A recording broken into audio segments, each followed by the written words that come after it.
Let's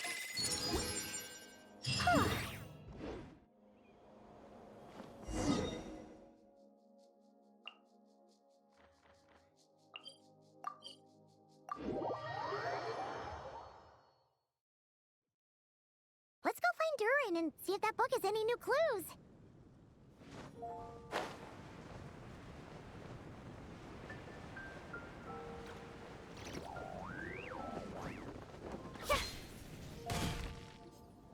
Hey, Durin! Any more clues for us? We're all set for the next chapter.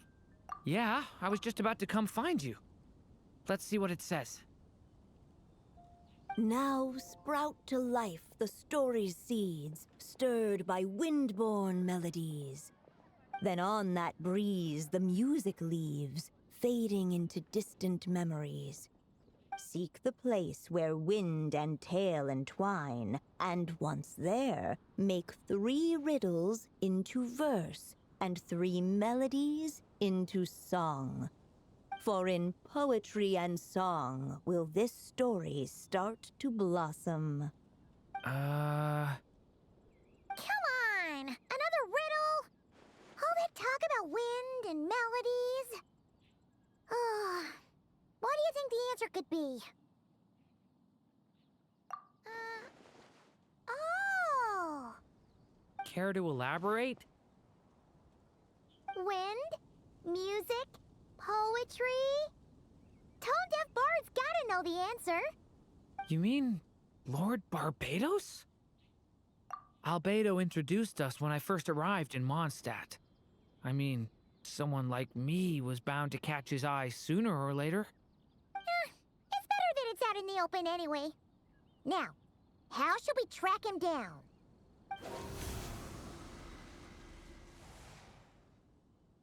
I'm pretty sure he's already caught wind of what's going on here.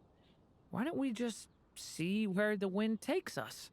Right. He definitely makes it easy to forget he's a real god sometimes.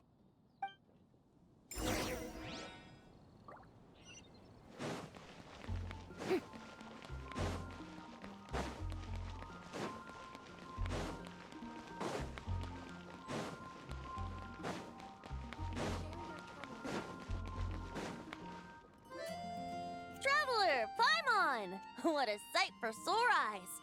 Ah, and the little dragon from the fairy tale world. I heard your voices calling out to me on the wind. Something about needing help with a riddle? Sorry to disturb you, Lord Barbados. Disturb me? Not at all! To tell you the truth, I'm just as curious about this riddle as you are. Let me take a look.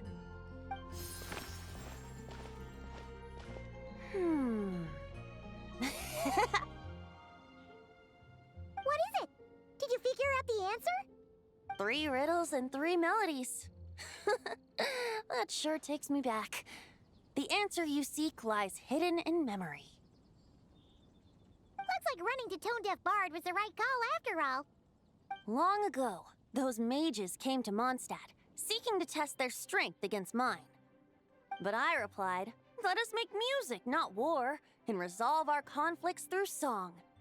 So I strummed my lyre and sang them this verse. Oh wind, welcome now, my guests. Pass through verdant leaves unseen, where shape your formless self may take, and offer up a graceful scene, a fleeting gift for welcome's sake. Leap at the edge of a sea of clouds, where land meets sky and sky meets ground. There frighten off the noisy crowds and bring my guests a calm profound. Fly beneath the stars up high, where mortal noise is swept aside, that my dear guests with starry eyes may share the dreams they hold inside. Now go to where I vowed to keep a quiet spot for them to sleep.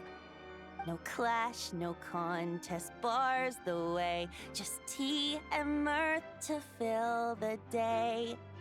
There you have it, the 3 melodies. As for the answers to those 3 riddles, I trust you can guess them by now. The woods, the edge of a cliff, and the sky? Correct! Funnily enough, your mother was also the first to solve it, all that time ago. There must be some kind of special rapport between those who write stories and those who sing them. The woods, a cliff, and the sky. Oh! So that's where it is! I suppose the spot that answer points to is where you're headed next. You should know, after solving my riddle, the mages even accepted my proposal and made that location their official meeting spot. And going by what your book is suggesting, once you found it, you might want to try playing the melody I just shared with you. Guess you can be pretty reliable when it counts, huh, Great Animal Archon? Thanks for the help, Lord Barbados. Still got questions for me, huh? Yeah, you must have read countless tales in your time, being a wandering bard and all. In your experience, why might an author consider a story unfinished? Unfinished? Well, I guess if there's something left to accomplish in the story, or, oh! If the last line goes, "To be continued." Huh? Wow, your helpfulness lasted for like 1 second. In all seriousness, I would think the answer to that question lies in your mother's story itself. It's not my place to pry any further. All right then, we should get going.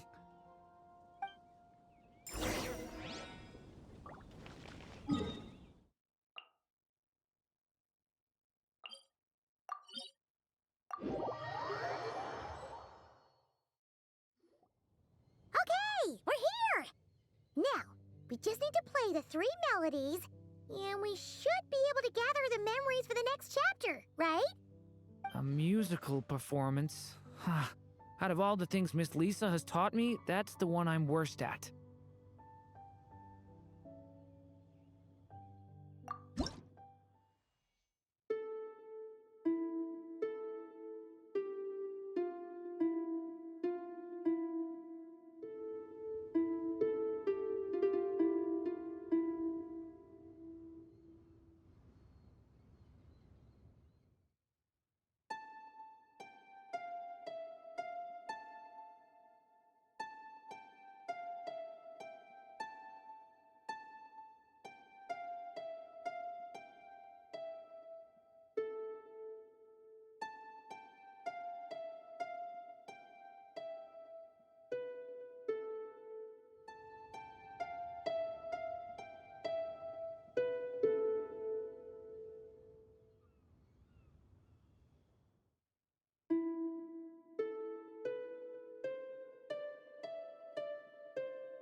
Even a war that shook the world could not halt the witches' gatherings. Yet even so, with the passing of time, 3 of their teacups no longer came to be set. The witches did not linger long in sorrow, for the Story Witch had brought glad tidings of her own. Born was her dragon child, safe and sound. Her fellow witches offered up their blessings, eagerly debating how to celebrate the child's birth.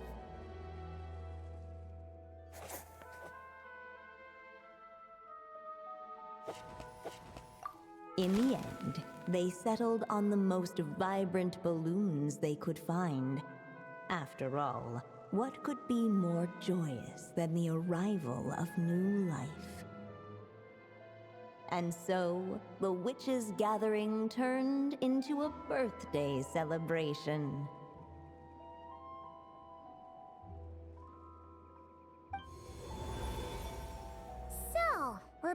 story world, huh? As if from nowhere, new guests appeared at the witch's table. Perhaps they too had come to celebrate the dragon child's birthday. Yet while everyone else was busy thinking about what kind of gift to offer, these three seemed to have come empty-handed. Hardly the recipe for a warm welcome to a birthday party, now is it? A gift? Hey, what's this all about? We only just found out this was a party. While the guests voiced their complaints and grievances, perhaps they should have been wondering what kind of gift to give instead. So, we need to bring a gift to advance the story? But where are we supposed to get something like that? Perhaps it would be a good idea to have a look around. Why didn't you just say so?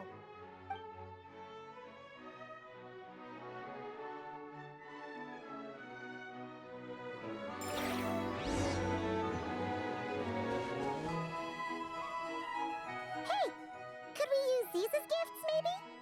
At last, the guests found something to give the dragon child. Guess that's a yes then. Which one should we go for? Still, the guests wondered what kind of gift might the little dragon really want. Should they put a warrior's sword in his hand and send him out on an unstoppable quest to save the world?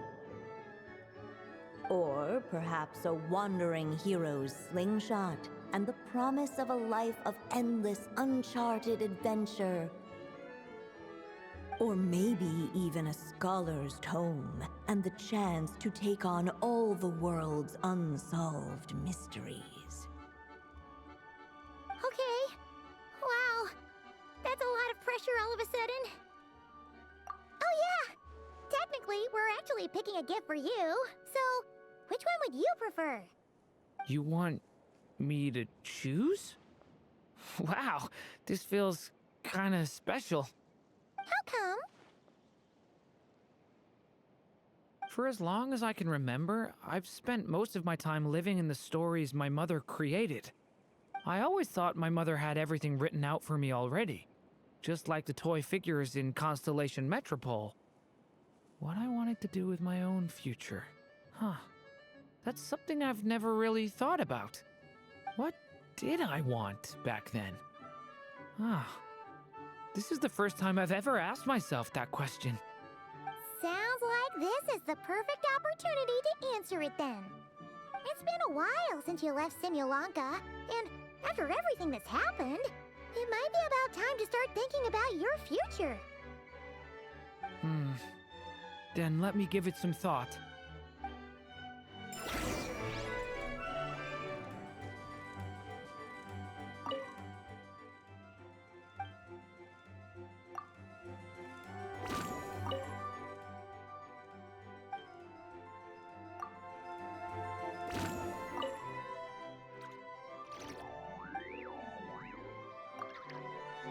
The guests hesitate.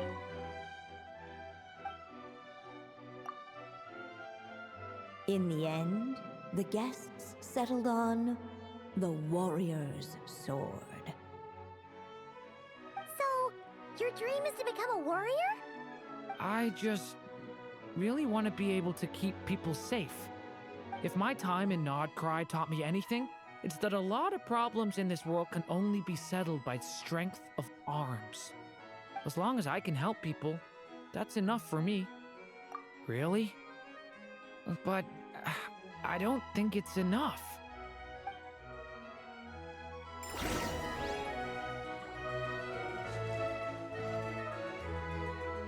Alright, they should let us in now that we've got a gift, right? Hello there. Brought a gift this time? The newly arrived guest presented his gift, wishing the little dragon a future as an indomitable warrior. Accepting the guest's blessing, the Story Witch invited him and his friends to take their place around the table. Finally, she could introduce them all to her dragon child, telling all in attendance about the moment of his hatching, and of course, the name he'd been given. It was then that the Seer Witch, diviner of the stars, withdrew her gaze from the heavens and turned a sorrowful glance upon the little dragon. You gave him the same name as that evil dragon? That's right. But the life I intend for him shall be very different. What folly, to love so blindly. For as you must know, a name is the mirror of destiny itself. He who bears an evil dragon's name must also inherit the fate of its previous owner. His fate has been foretold. Then I'll rewrite it. The witches at the table fell silent, for they knew the Seer Witch's words had never once proven wrong. Yet, just as clearly, they recognized the Story Witch's resolve, for there is scarce a force in this world more fearsome than a mother's love. At last, the Merry Witch stepped forward, dispelling the uneasy silence. So be it. Then we'll all lend a hand. Together, we shall rewrite this child's fate. You mean to defy one of the fundamental rules of this world? I refuse to be shackled by such rules. Besides, this is a witches' gathering, is it not? What could be more fitting a subject for this occasion than to defy them? Oh? Sounds like an interesting experiment. I suppose, were we to succeed in this endeavor, we might bring a touch of wonder to this otherwise dreary sky of stars. The Merry Witch finally talked them all round, just like she had done many times before. Warm and strong as the sun she was, so much so, in fact, that those who her light shined down upon had no choice but to bask in it. And so the witches readied their gifts, 3 marvels of the cosmos. For this child, I shall decipher the ravings of the heavens and lay bare before him the trickery of fate. For this child, I shall leave a formula powerful enough to unravel the very origins of this world, that he may seek another solution for the conundrum of his life. For this child, I shall call upon wondrous magic to make possible his impossible wish. All the Story Witch had was the pen in her hand, yet with the love that flowed from it, she resolved to bring forth a marvel of her own. For this child, I shall leave behind the last story I will ever write, and with it, a path to an ending yet untold. With the witch's blessings given and received, the little dragon's fate at last began to turn. In the midst of the dragon child's birthday celebration, the Seer Witch proclaimed her prophecy. The child had been given the evil dragon's name, and with it, the burden of its fate. But hearing this, the Story Witch vowed to rewrite it all, for such was her love and resolve. And so the other witches offered their gifts in turn, marvels as rare as any in the cosmos. Together, they sought to test one of the fundamental laws of this world, in part to support a mother's love, and in part to sate their own curiosity. Oh, and I almost forgot. Our new guests came bearing blessings of their own. Who knows? Perhaps this extra bit of courage might be all the little dragon needs to change his fate.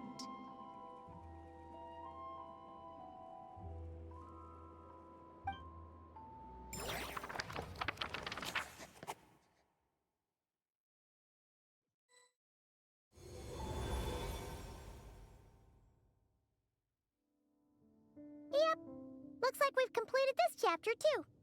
Those witches in the story were the mages of the Hexen Circle, right? They sure seem to care a lot about you, Durin. But, Paimon kinda had trouble following their conversation. Just a bunch of mystery, as usual. The evil dragon's fate. Oh, is that what you're worried about? But didn't we already take care of that? Ah, the mages must have had a hand in that, too. Also, I was just thinking, which part of the story are we even meant to be completing? Oh, it feels less like we're filling in the gaps and more like we're adding something new altogether. But we use the ink, right? And the book hasn't given us any more clues, so that must mean our task is complete. At least for now. Yeah, I guess we're doing something right.